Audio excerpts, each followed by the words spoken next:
mendengar, dapat mengerti.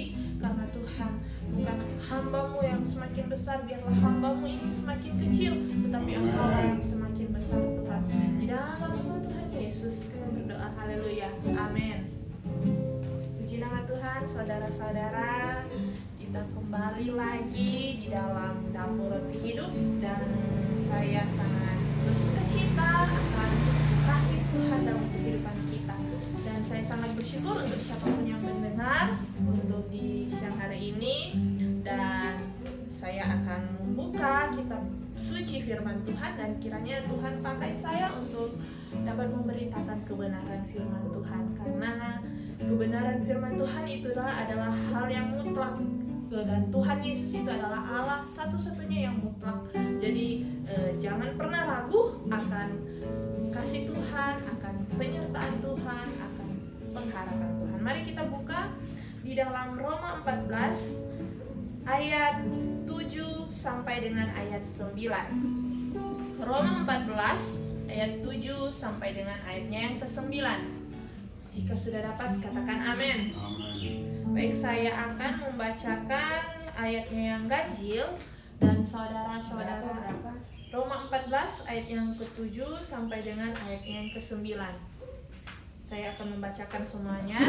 Roma yang ke-14 ayat yang ke-7 sampai dengan ayat yang ke-9. Firman Tuhan, sebab tidak ada seorang pun di antara kita yang hidup untuk dirinya sendiri, dan tidak ada seorang pun yang mati untuk dirinya sendiri. Sebab jika kita hidup untuk Tuhan, dan jika kita mati untuk Tuhan. Jadi baik hidup atau mati, kita adalah milik Tuhan. Sebab untuk itulah Kristus telah mati dan hidup kembali, supaya Ia menjadi Tuhan baik atas orang-orang mati maupun atas orang-orang hidup. Puji Tuhan. Jadi di dalam firman Tuhan pada hari ini tentang jangan menghakimi saudaramu. Ini adalah judul perikop dari Roma 14 ayat 7, 8, 9. Kalau kita membaca dari ayat yang ke-1 sampai dengan ayatnya yang ke-23, itu adalah perikop tentang jangan menghakimi saudaramu. Dari ayatnya yang ke-1 sampai dengan 12, maksud saya itu adalah tentang judul perikop jangan menghakimi saudaramu. Jadi Tuhan, Rasul Paulus mengatakan kepada kita, memberikan surat kepada jemaat yang di Roma, surat Rasul Paulus, dan Tuhanlah yang mengilhamkannya kepadanya. Dia di situ bilang, sebab tidak ada seorang pun di antara kita yang hidup untuk dirinya sendiri, dan tidak ada seorang pun yang mati untuk dirinya sendiri. Sebab jika kita hidup untuk Tuhan, dan jika kita mati untuk Tuhan. Jadi baik hidup atau mati, kita adalah milik Tuhan. Jadi artinya bahwa ketika kita hidup atau kita mati, itu adalah milik Tuhan. Segala sesuatu yang terjadi di muka bumi ini, kita tidak berhak untuk mengambil otoritasnya Tuhan. Dan hidup atau mati, kita hanya menjalankan kehidupan kita itu menurut apa yang Tuhan berikan kepada kita. Jadi maksudnya adalah kita sudah diberikan free will, kehendak bebas. Tuhan memberikan kita akal, budi untuk dapat kita melakukan mana yang baik dan mana yang benar. Dan ketika kita melihat saudara kita melakukan hal-hal yang buruk, yang tidak berkenan di hadapan Tuhan, mungkin kita memberikan suatu teladan, kebenaran, gaya hidup.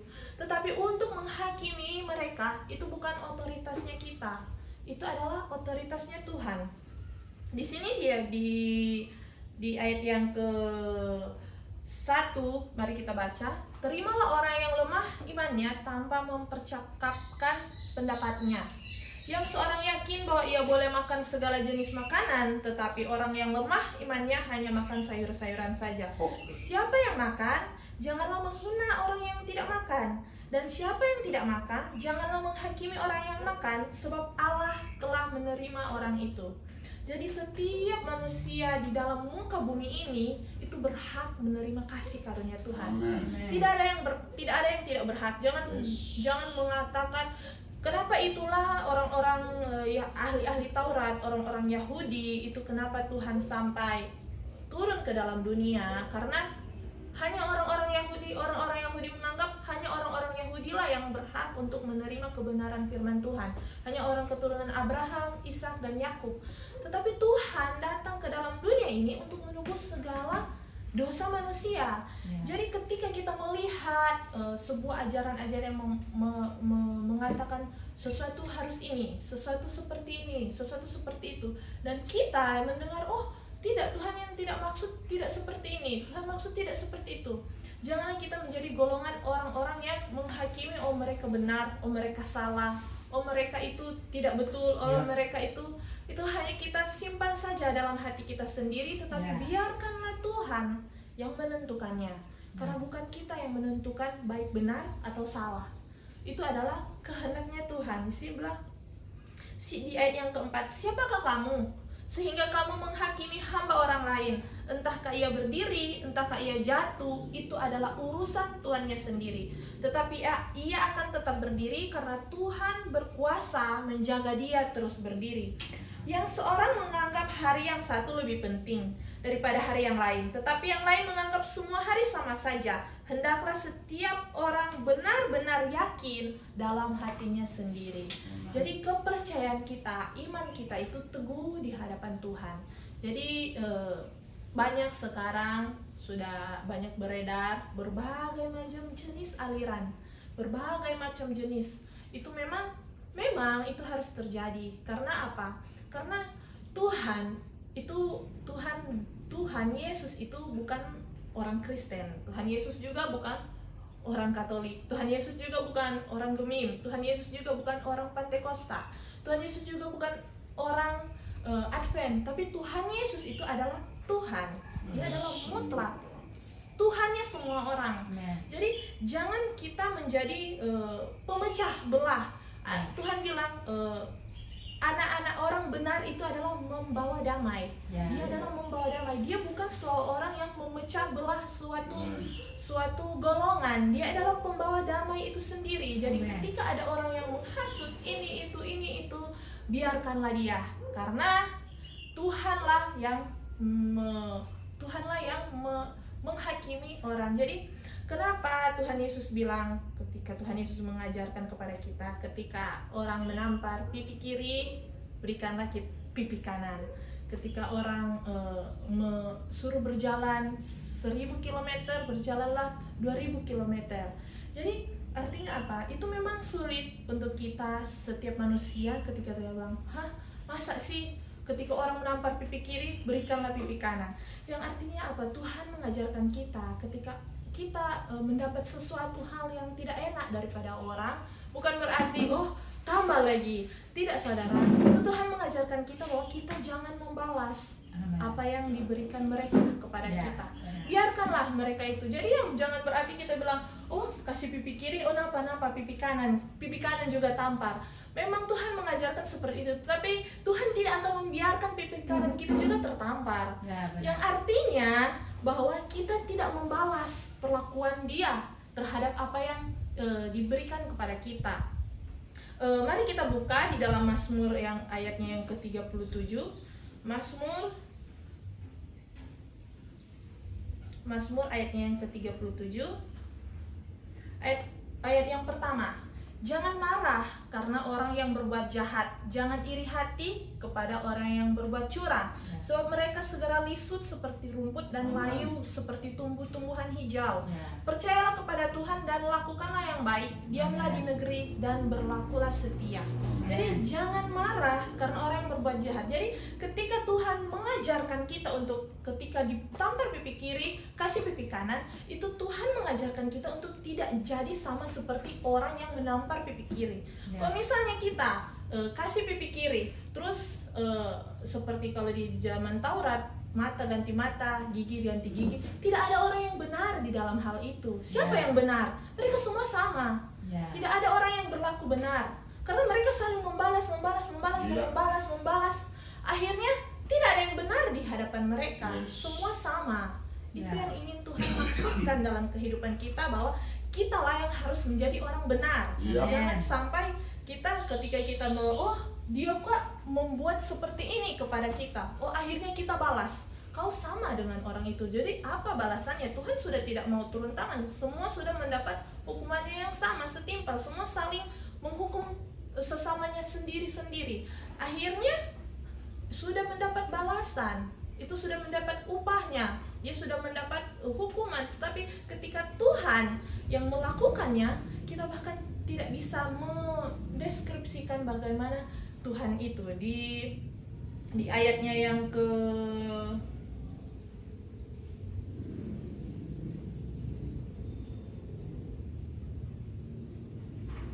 di ayat Mazmur ke-37 ayat yang ke-28, di situ dibilang, sebab Tuhan mencintai hukum dan Ia tidak meninggalkan orang-orang yang dikasihinya sampai selama-lamanya. Mereka akan terpelihara, tetapi anak cucu orang fasik akan dilenyapkan.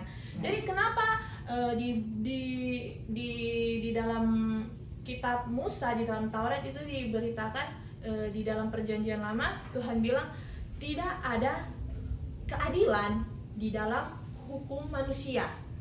Jadi ketika kita mau menghukum orang, menghakimi orang, biarlah itu menjadi tanggungan Tuhan. Karena di dalam dunia ini ada 3 hukum: hukum manusia, hukum karma, dan hukum Tuhan. Jadi setiap apapun yang kita lakukan dalam dunia ini pasti dipertanggungjawabkan. Mari kita buka di dalam Roma, kembali lagi di dalam Roma 14 ayat yang ke-12. Di dalam Roma 14 ayat yang ke-12, demikianlah setiap orang di antara kita akan memberi pertanggungjawan jawab tentang dirinya sendiri kepada Allah. Jadi ketiga hukum ini, hukum dunia, hukum manusia, hukum karma, dan hukum Tuhan. Dan hukum Allah, ketika manusia melakukan segala sesuatu dan dia lewat dari hukum manusia, hukum karma akan menanti. Tetapi ketika dia lewat hukum karma, hukum Tuhan menanti. Dan ketika hukum Tuhan itu menanti, kita tidak tahu apa yang akan terjadi. Karena apa? Segala sesuatu di antara kita, setiap di antara kita akan memberi pertanggungjawab tentang dirinya sendiri kepada Allah. Karena ada tertulis, demi aku hidup, demikianlah firman Tuhan, semua orang akan bertekuk lutut di hadapanku, dan semua orang akan memuliakan Allah. Jadi marilah kita sesama menjadi pembawa-pembawa damai terhadap sesama kita. Jangan kita menjadi pemecah belah di antara kita, karena Tuhan tidak menginginkan hal itu. Tuhan mengajarkan kepada kita sesuatu yang benar-benar sangat 180 derajat dengan hukum Taurat, ya, dimana di situ katakan mata ganti mata, gigi ganti gigi. Tetapi Tuhan mengatakan tampar pipi, ketika saudara menampar pipi kiri, kasih pipi kanan. Dan Tuhan justru mengajarkan kepada kita untuk berdoa kepada musuhmu. Memang itu hal yang sangat sulit untuk dilakukan, tetapi percayalah, Tuhan tidak pernah meninggalkan orang benar itu diadili, karena Tuhan adalah Allah yang adil.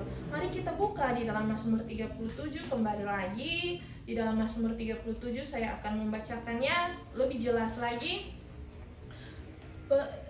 Percayalah kepada Tuhan dan lakukanlah yang baik, diamlah di negeri dan berlakulah setia, dan bergembiralah karena Tuhan, maka Ia akan memberikan kepadamu apa yang diinginkan hatimu. Serahkanlah hidupmu kepada Tuhan dan percayalah kepadanya, dan Ia akan bertindak.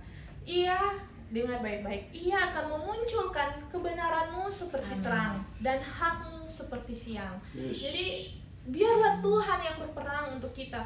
Tuhanlah yang melakukan segala sesuatu untuk kita. Kita hanya menyerahkan kehidupan kita untuk Tuhan. Karena apa? Kalau kita orang benar tidak mampu untuk melakukan kejahatan, tidak mampu.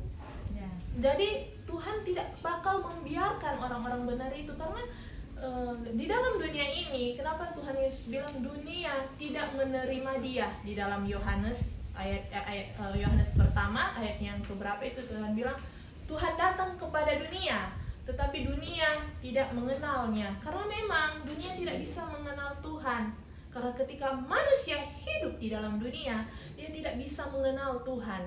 Jadi jangan sampai kita hidup di dalam dunia. Jadi ketika orang-orang dunia membuat suatu hal yang tidak mengenakan untuk kita, memang itu hal yang tidak enak. tetapi kita tidak bisa membalasnya. Kenapa kita tidak bisa membalasnya? Karena orang benar memang tidak bisa membalasnya, karena orang benar tidak mampu untuk melakukan hal yang seperti itu. Jadi kenapa Tuhan bilang kasih pipi kiri ketika orang tampar pipi kiri kasih pipi kanan? Karena memang betul orang yang sudah betul-betul mengikuti teladan Tuhan, mengikuti ajaran Tuhan, mengikuti jejaknya Tuhan, dia tidak mampu untuk membalas karena hatinya tidak mampu. Jadi tapi Tuhan tidak akan membiarkan balasan itu datang kepadanya. Tuhan tidak akan membiarkan. Di sini bilang, berdiam dirilah di hadapan Tuhan dan nantikanlah dia. Jangan marah karena orang yang berhasil dalam hidupnya, karena orang yang melakukan tipu daya. Berhentilah marah dan tinggalkanlah panas hati itu. Jangan marah, itu hanya membawa kepada kejahatan. Sebab orang-orang yang berbuat jahat akan dilenyapkan, tetapi orang-orang yang menanti-nantikan Tuhan akan mewarisi negeri. Karena sedikit waktu lagi maka lenyaplah orang fasik. Jika engkau memperhatikan tempatnya, maka ia sudah tidak ada lagi. Bayangkan, kita hanya berdiam diri, tetapi ketika kita melihat orang fasik itu, di mana dia? Kayaknya sudah tidak ada. Tuhanlah yang melakukan semuanya, karena Tuhan itu adil. Dan itu adil adalah Allah yang adil, Allah yang mencintai hukum. Jadi kenapa ini Mazmur Daud betul-betul di dalam Filipi ayat yang keberapa Tuhan bilang, aku mendapati Daud bin Isai adalah orang yang berkenan di hatiku. Karena apa? Karena Daud mengenal pribadinya Tuhan. Daud tahu apa yang Tuhan cintai, Daud tahu apa yang sifatnya Tuhan, Daud mengerti apa yang Tuhan inginkan. Karena itulah sampai kenapa Daud bilang Tuhan mencintai hukum. Di sini bilang di ayat yang Mazmur ke-37 ayat 11, tetapi orang-orang yang rendah hati akan mewarisi negeri dan bergembira karena kesejahteraan yang berlimpah-limpah. Orang fasik merencanakan kejahatan terhadap orang benar dan menggertakkan giginya terhadap dia. Dengar baik-baik, orang fasik merencanakan kejahatan terhadap orang benar dan menggertakkan giginya terhadap dia. Tuhan menertawakan orang fasik itu sebab ia melihat bahwa harinya sudah dekat. Jadi itulah kenapa Tuhan mengajarkan kita untuk doa mengasihi musuhmu, supaya Tuhan tidak mau hati kita, pikiran kita, perilaku kita itu tercemar. Benar. Tuhan mau anak-anaknya yang betul-betul hidup di dalam dia itu menjaga kesucian, kemurnian hatinya, ketulusan hatinya, pola pikirnya itu betul-betul murni di hadapan Tuhan. Karena ketika ada kejahatan sedikit saja muncul dalam hati orang benar, dia bakal 1000 kali lipat lebih jahat. Karena ada di ayatnya ayatnya yang keberapa ketika Tuhan bilang, lihat rumah itu telah bersih. Tuhan memberikan perumpamaan, lihat rumah itu telah bersih dari segala sesuatu. Dan 7 kali hal yang lebih jahat itu akan masuk dalam rumah itu. Jadi jangan sampai membiarkan hati kita, pikiran kita itu termasuk hal-hal yang jahat. Karena Tuhan bilang ketika orang benar sudah mengetahui, dia sudah mengetahui kebenaran Allah, sudah mengetahui segala sesuatu tentang penebusan dosa, sudah mengetahui firman Tuhan, dan ketika dia melakukannya lagi, tidak ada korban untuk penghapusan dosa itu lagi. Nah, itulah yang Tuhan tidak inginkan terjadi kepada orang-orang benar yang sudah mau mengerti firman Tuhan. Jadi ketika kita sudah menerima firman Tuhan, kita sudah mendengar firman Tuhan, dan kita sudah menghidupi firman Tuhan, maka jagalah itu. Amen. Karena apa Tuhan bilang, ketika aku datang ke bumi, apakah akan kudapati orang yang setia? Situ dibilang setia. Setia artinya apa? Setia hidup dalam kebenaran, setia hidup dalam kesucian, setia hidup dalam kemurnian, setia hidup dalam ketulusan, setia dalam menanti-nantikan Tuhan, setia tidak berlaku bercela. Itu adalah setia. Jadi itu yang ingin Tuhan jaga dalam kehidupan kita. Bukan artinya Tuhan membiarkan anak-anaknya semena-mena diperlakukan orang. Oh, dia kok kalau tanpa pipi kiri dapat kasih pipi kanan. Tidak, Tuhan tidak bakal membiarkan itu terjadi kepada orang benar. Jadi di situ memang tetap orang-orang yang rendah hati akan mewarisi negeri dan bergembira karena kesejahteraan yang berlimpah-limpah. Orang fasik merencanakan kejahatan terhadap orang benar dan menggertakkan giginya terhadap dia. Tuhan menertawakan orang fasik itu sebab ia melihat bahwa harinya sudah dekat. Orang-orang fasik menghunus pedang dan melentur busur mereka untuk merobohkan orang-orang sengsara dan orang-orang miskin, untuk membunuh orang-orang yang hidup jujur. Tetapi pedang mereka akan menikam dada mereka sendiri dan busur mereka akan dipatahkan. Lebih baik yang sedikit pada orang benar daripada yang berlimpah-limpah pada orang fasik. Sebab lengan orang fasik dipatahkan, tetapi Tuhan menopang orang-orang benar. Tuhan mengetahui hari-hari orang yang saleh, dan milik pusaka mereka akan tetap selama-lamanya. Mereka tidak akan mendapat malu pada waktu kecelakaan, dan mereka akan menjadi kenyang pada hari-hari kelaparan. Sesungguhnya orang-orang fasik akan binasa, musuh Tuhan seperti keindahan padang rumput, mereka habis lenyap bagaikan asap. Orang fasik meminjam dan tidak membayar kembali, tetapi orang benar adalah pengasih dan pemurah. Sesungguhnya orang-orang yang diberkatinya akan menguasai negeri, tetapi orang-orang yang dikutukinya akan dilenyapkan. Tuhan menetapkan langkah-langkah orang yang hidup berkenan kepadanya. Apabila ia jatuh, tidaklah sampai tergeletak, sebab Tuhan yang menopang tangannya. Di sini di ayat yang ke-25, dahulu aku muda, sekarang telah menjadi tua, tetapi tidak pernah kulihat orang benar ditinggalkan atau anak cucunya meminta-minta roti. Jadi kenapa Tuhan bilang, kalau kita mau dalam perumpamaan, kalau kita mau melihat sesuatu, lihatlah pada buahnya. Karena dari buahnya lah pohon itu dikenal. Pohon itu artinya apa? Kehidupan kita. Buah itu adalah apa? Perbuatan kita, anak cucu kita. Bagaimana anak cucu kita itu dapat membawa damai bagi orang-orang. Bagaimana anak-anak kita itu dapat mengetahui kebenaran firman Tuhan. Bagaimana anak-anak kita itu dapat hidup di dalam kebenaran. Bagaimana anak-anak kita itu dapat melakukan kebenaran. Itulah yang Tuhan inginkan. Kenapa? Di dalam kalau kita mau baca di dalam raja-raja, kitab Tawarik, hukum Taurat Tuhan, di situ ada keturunannya ya, Salomo, Absalom, dan seterusnya sampai ke bawah itu melakukan hal yang jahat di mata Tuhan. Mereka semua melakukan hal yang jahat di mata Tuhan, tetapi Tuhan tetap memberkati mereka. Karena siapa? Karena Tuhan mengingat akan Daud. Jadi bukan Tuhan tidak rela atau tidak tega hatinya untuk menghukum keturunan Daud. Karena apa? Daud melakukan hal yang benar di hadapan Tuhan. Memang Daud sudah tidak hidup di zaman itu, tetapi perbuatan-perbuatan Daud yang telah dia lakukan seumur hidupnya itu diingat oleh Tuhan. Tuhan tidak mengingat anak-anaknya Daud sampai seberapa, tetapi Tuhan mengingat Daudnya. Jadi betapa pentingnya kita hidup dalam kebenaran. Karena generasi-generasi kita di bawah itu akan Tuhan ingat terus. Karena apa? Karena orang tuanya sudah melakukan hal yang benar di hadapan Tuhan. Dan biarlah apa yang terjadi itu akan selalu berkesinambungan. Untuk itulah kenapa Tuhan mengajarkan kepada orang-orang Yahudi dalam hukum Musa itu dibilang, perdengarkanlah Taurat Tuhan itu siang dan malam kepada anak cucumu.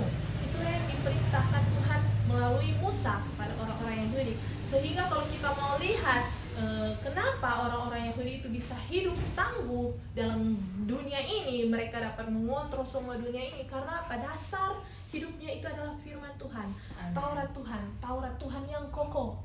Jadi jangan sampai kita hidup mengenal firman Tuhan untuk diri kita sendiri. Mari bawalah keluarga kita untuk hidup di dalam Tuhan. Karena disebutkan, dahulu aku muda, sekarang telah menjadi tua, tetapi tidak pernah kulihat orang benar ditinggalkan atau anak cucunya meminta-minta roti.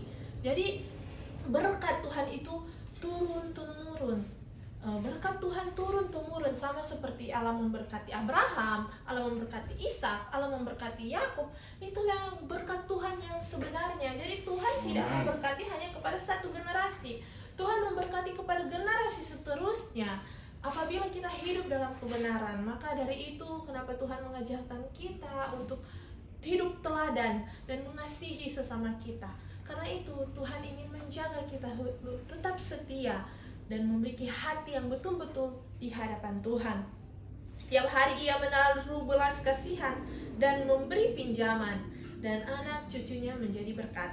Jauhilah yang jahat dan lakukanlah yang baik, maka engkau akan tetap tinggal untuk selama-lamanya.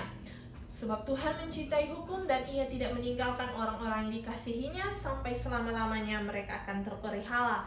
Tetapi anak cucu orang fasik akan dilenyapkan. Orang benar akan mewarisi negeri dan tinggal di sana senantiasa. Mulut orang benar mengucapkan hikmat dan lidahnya mengatakan hukum. Taurat Allahnya ada di dalam hatinya, langkah-langkahnya tidak goyah. Jadi bagaimana kita untuk mengikuti firman Tuhan. Jadi apapun yang terjadi dalam kehidupan kita, kalau dasar kita, fondasi kita itu kuat, itu tidak akan goyah. Sama seperti perumpamaan yang Tuhan katakan, ketika ada rumah yang dibangun di atas batu, ada rumah yang dibangun di atas pasir, ada rumah yang dibangun di atas pasir, itu ketika banjir datang melanda langsung lenyap, hilang rumah itu.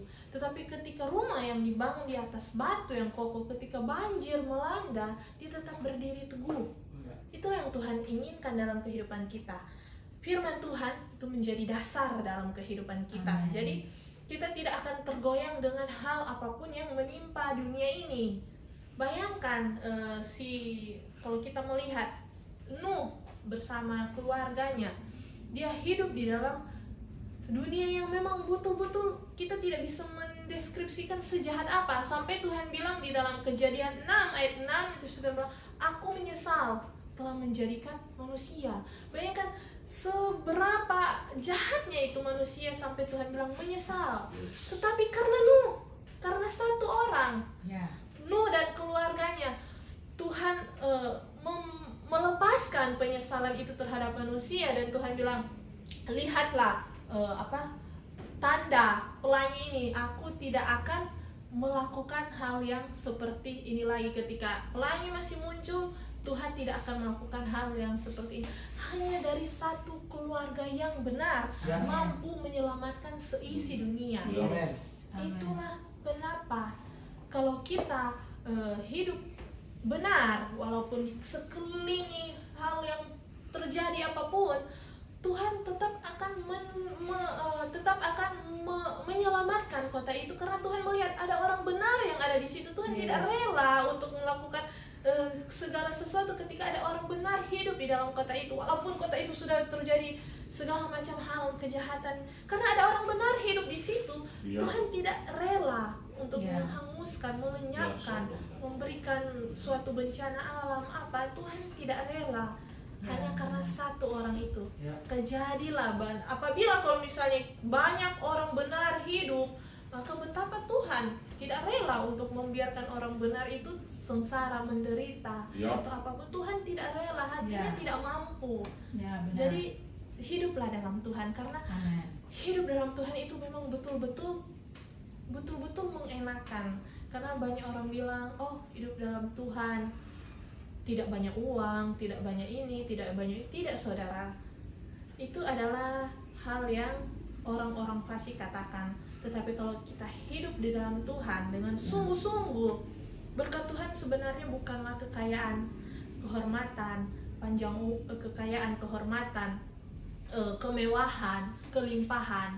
Itu bukanlah berkat Tuhan yang sebenarnya. Itu memang Tuhan itu sudah menjadi memang bagiannya kita. Itu sudah menjadi memang miliknya kita. Karena Tuhan sudah mengalahkan segala sesuatu di dalam dunia ini. Itu sudah memang menjadi miliknya kita. Tetapi berkat Tuhan itu adalah ketika dia melihat anak cucunya itu benar-benar hidup di dalam Tuhan. Dia melihat ke satu keluarga yang teguh hidup di dalam Tuhan. Itulah berkat Tuhan. Karena kekayaan, kehormatan, kelimpahan, kemewahan itu sudah menjadi bagian miliknya kita. Hanya saja kita yang mengusahakannya. Itu memang sudah menjadi berkat kita. Tuhan tidak perlu memberikannya lagi karena itu sudah menjadi milik kita. Jadi bagaimana kita untuk hidup di dalam Tuhan itu adalah memang betul-betul berkatnya yang Tuhan inginkan dalam kehidupan kita. Karena apa? Karena banyak orang kaya, banyak orang hidup dalam kemewahan, banyak orang hidup dalam kelimpahan, tetapi hidupnya tidak benar-benar di hadapan Tuhan. Dan mereka banyak bertanya-tanya, loh kok bisa mereka hidup seperti itu? Karena mereka berusaha. Jadi jangan pernah kita iri dengan hal-hal yang seperti itu. Karena kalau kita berusaha juga pasti kita dapat. Jadi bagaimana kita hidup di dalam Tuhan itu dasar kekayaan kita, dasar kelimpahan kita, dasar damai sejahtera kita itu berdasar dari kehidupan Tuhan. Dan ketika kita sudah membangun itu dalam fondasinya firman Tuhan, lihat tidak ada yang tergoyahkan. Amen. Bahkan ketika kita hidup sudah sangat tinggi, kita tidak akan tergoda dengan hal-hal dunia. Karena itu untuk apa? Itulah hidup yang Tuhan mau. Ketika anaknya sudah hidup dalam kelimpahan, sukacita, damai sejahtera, hal-hal duniawi apapun itu dia tidak tergoda. Tidak akan tergoda. Karena dasar yang dia bangun itu sudah kuat. Jadi itulah yang ingin Tuhan, berkat yang ingin Tuhan berikan kepada kita. Jadi itulah kenapa Tuhan membutuhkan proses, bukan segala sesuatu yang instan. Itulah kenapa Tuhan membutuhkan proses. Musa tidak menjadi pemimpin ketika dia hidup di kerajaan, tetapi Musa menjadi pemimpin ketika dia hidup di padang gurun. Nah, itulah yang menjadi pelajaran kita dalam dunia ini. Nantikanlah Tuhan dan tetapi ikutilah jalannya, maka Ia akan mengangkat engkau untuk mewarisi negeri, dan engkau akan melihat orang-orang fasik dilenyapkan. Aku melihat orang fasik yang gagah sombong, yang tumbuh mekar seperti pohon aras Libanon. Ketika aku lewat, lenyaplah ia. Aku mencarinya, tetapi tidak ditemui. Perhatikanlah orang yang tulus dan lihatlah kepada orang yang jujur, sebab pada orang yang suka damai akan ada masa depan. Seperti yang sudah saya katakan tadi, tidak menghakimi saudara-saudara kita, dan tetapi pendurhaka akan dibinasakan bersama-sama, dan masa depan orang fasik akan dilenyapkan.